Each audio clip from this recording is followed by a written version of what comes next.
आप देख रहे हैं MyPD समाचार। मैं हूं आपके साथ असलम अब्बास। जनसुराज को चुनाव में मिली करारी हार के बाद प्रशांत किशोर मीडिया के सामने पहली बार आए और आते उन्होंने कहा कि हार तो मिली, वहीं हार से वो घबराने वाले नहीं। उन्होंने कहा है कि सबसे पहले तो भितिहरवा आश्रम में एक दिन का उपवास करेंगे। उसके बाद जब पत्रकारों ने उनसे सवाल पूछा कि 25 सीट से अगर ज़्यादा जदयू का आएगी तो राजनीति छोड़ देंगे, उस पर प्रशांत किशोर ने कहा, मैं अपनी बातों पर कायम हूँ, लेकिन जिस तरीके से नीतीश सरकार ने 10,000 रुपये दिए हैं उससे सब कुछ बदल गया है। प्रशांत किशोर ने एक बार फिर से नया शगुफा छोड़ा है। सुनिए पूरा क्या कुछ प्रेस कॉन्फ्रेंस में बोल रहे हैं।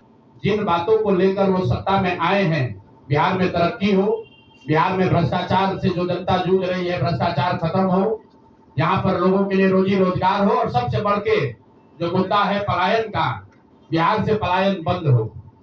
हम लोगों से जो गलती हुई है, जिन लोगों ने जनसुराज के विचार पर इस सोच से इस प्रयास से जुड़कर एक सपना देखा था, एक उनकी सोच बनी थी, उनकी आशा की किरण जगी थी कि बिहार में एक नई व्यवस्था बनाई जा सकती है, उन सब के आशाओं पर, अपेक्षाओं पर, उनके सपनों पर खरा नहीं उतरने के लिए जो दोष है वो मेरा है। इसलिए मैं आपसे विनम्रता से आपसे माफी मांगता हूं कि मैं आपके सपनों के आधार के अनुसार, आपके सोच के अनुसार वो व्यवस्था बनाने में नाकामयाब रहा हूं। और प्रायश्चित के तौर पर मैं आज से 2 दिन के बाद 20 तारीख को गांधी भितिहरवा आश्रम में जो रास्ता गांधी जी ने बताया है, मैं अपने लोगों को, बिहार के लोगों को ये नहीं समझा पाया कि किस बात पर उनको वोट देना चाहिए, क्यों उनको नई व्यवस्था बनानी चाहिए। तो प्रायश्चित के तौर पर मैं अपने से भितिहरवा आश्रम में एक दिन का उपवास, मौन उपवास रखूंगा।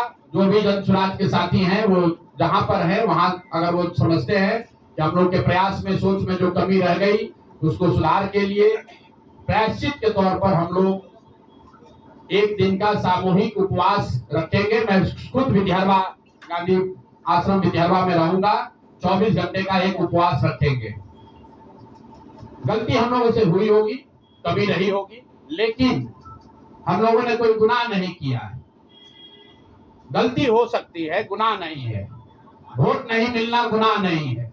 मैं बिहार की जनता के सामने अपने साथियों के साथ बिल्कुल सर उठा के ये कह सकता हूं कि हम लोगों ने गुनाह नहीं किया है। जिस बिहार में पिछले 30-35 साल से सिर्फ जाति की राजनीति हुई है, वहां पर इस समाज में जातियों का जहर फैलाने का गुनाह नहीं किया है। हम लोगों ने बिहार में हिंदू मुस्लिम की राजनीति नहीं की है, लोगों को धर्म के नाम पर बांटने का गुनाह नहीं किया है।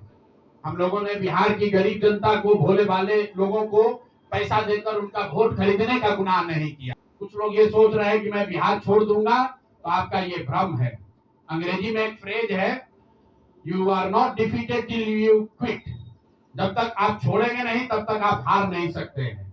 तो प्रशांत किशोर की और जनसुराज में मेरे साथ जुड़े हुए साथियों की बिहार सुधारने की जो जिद है, उस जिद के सामने दूसरा कुछ भी इस जीवन में नहीं है। उस जिद से पीछे हटने वाले नहीं है। पूरी ताकत से, पूरी ईमानदारी से। लोग कह रहे हैं कि मैंने 3-3.5 साल में बहुत मेहनत किया है, तो जितनी मेहनत करते हुए आपने मुझे 3 साल में देखा है, उससे दुगनी मेहनत करेंगे और पूरी ताकत से लगेंगे। पीछे हटने का सवाल नहीं है। जब तक बिहार को सुधारने के अपने संकल्प को पूरा न कर लें, तब तक पीछे हटने का कोई सवाल ही नहीं है। अब चुनाव के परिणामों को लेकर जो बात है उस पर बहुत विवेचना हो रही है। आपने भी कहा, बड़े बड़े विशेषज्ञ आकलन कर रहे हैं। कोई बता रहा है कि पैसे से जीत लिया गया, कोई बता रहा है कि लालू जी के डर से ध्रुवीकरण हुआ इसलिए जीता गया। कुछ लोग बता रहे हैं कि जातियों की बात अभी पूरी तरह खत्म नहीं हुई। मैं यहाँ चुनाव के विश्लेषण के लिए नहीं बैठा, लेकिन एक बात तो बिल्कुल स्पष्ट है कि पहली बार स्वतंत्र भारत के इतिहास में और खासकर बिहार में पहली बार ऐसा हुआ है कि कोई चुनाव जिसमें सरकार ने करीब 40,000 करोड़ रुपया जनता के पैसे को खर्च करने का वादा किया है। और मुझे लगता है कि वही एक कारण है जिसकी वजह से एनडीए को इतना बड़ा बहुमत मिला है। मैं सिर्फ आपके ध्यान में लाना चाहता हूं कि 10,000 रुपए की बड़ी चर्चा हो रही है। लोग बता रहे हैं कि 10,000 पर लोगों ने वोट बेच दिया। बिल्कुल नहीं है, ये बात सही नहीं है। मेरा आज भी ये यकीन है कि 10,000 रुपए के लिए बिहार के लोग अपना वोट, अपना बच्चों का भविष्य नहीं बेचेंगे। अगर 10,000 रुपए को आप जोड़िएगा तो प्रतिदिन 5.5 रुपया हुआ। 5.5 रुपए में कौन अपना वोट बेचेगा? लोगों ने 10,000 रुपए के लिए सिर्फ वोट नहीं बेचा है। आपको देखने, जानने, समझने की जरूरत है। और इस पर ये बहस भी हो रहा है। सत्ता में जो लोग आए वो कह रहे भैया हम तो सरकारी योजना चला रहे थे। जो विपक्ष में है वो कह रहा है हम योजना नहीं चला रहे थे, आप पैसा देके वोट खरीद रहे थे।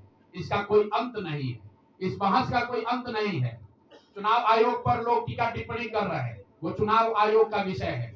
बिहार के बेटा होने के नाते, बिहार के नागरिक होने के नाते मेरा बस एक ही प्रश्न है। हर विधानसभा क्षेत्र में 60 से 62,000 लोगों को कम से कम 10,000 रुपया सीधे तौर पर सरकार ने दिया है। सिर्फ 10,000 रुपया नहीं दिया, ये कहा कि आपको स्वरोजगार के लिए 2 लाख रुपया दिया जाएगा और उसकी पहली किस्त के तौर पर, बयाना के तौर पर 10,000 रुपया उसको दिया गया। और पूरा सरकारी तंत्र लगाया गया लोगों को ये बताने के लिए कि अगर आप एनडीए को वोट देते हैं तो आपको 10,000 रुपए के साथ साथ आने वाले 6 महीनों में 2 लाख रुपए तक की सहायता मिलेगी। इसको करने के लिए पूरा सरकारी तंत्र लगा। जीविका की दीदियों को बैठाया गया। जितने यहाँ पर आशा आंगनवाड़ी सेविकाएं हैं उनकी सैलरी, उनका मानदेय बढ़ाकर उनको जोड़ा गया। लोग कह रहे हैं भैया काडर कहाँ है?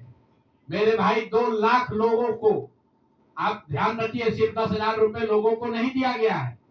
हर विधानसभा में, मैं बहुत जिम्मेवारी से जो सरकारी आंकड़ा है वही बता रहा हूं, हर विधानसभा में 60 से 62,000 महिलाओं को 10,000 रुपया दिया गया है।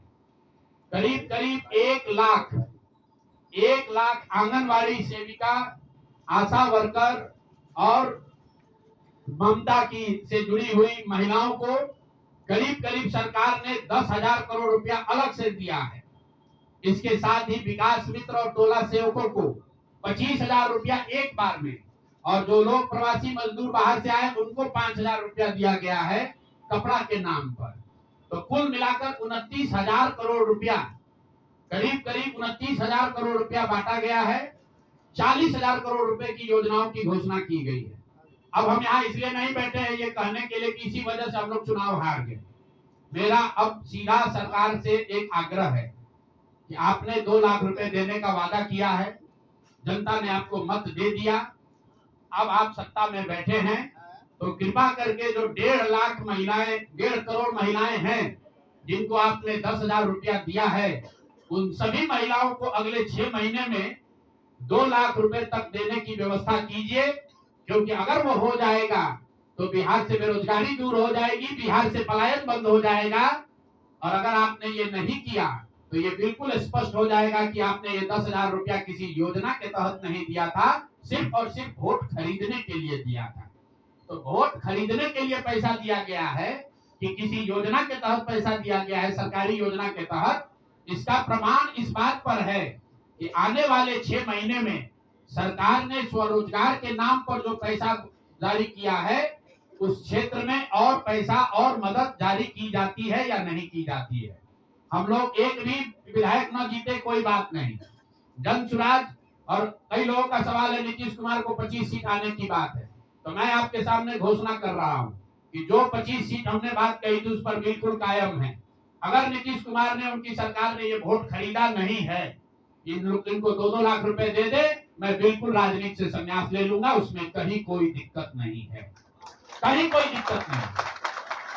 बिहार के 1.5 करोड़ लोगों को 2-2 लाख रुपया नीतीश कुमार दिलवा दे, मैं मान लूंगा कि हमारे आकलन में गलती थी, हमारी गलती थी। तो अभी आपने प्रशांत किशोर को सुना, उनका साफ साफ कहना है कि बिहार ने अपना जनादेश दे दिया है, लेकिन अब देखना है कि सरकार ने जो वादे किए थे, जो जीविका दीदी को 10,000 रुपये दिए गए, वो 2 लाख अगली किस्त के रूप में स्वराज के लिए, यानी स्वराज स्वरोजगार यानी कि सेल्फ एम्प्लॉयमेंट के लिए कब तक मिलता है, अगर नहीं मिलेगा तो फिर से वो सड़क पर रहेंगे।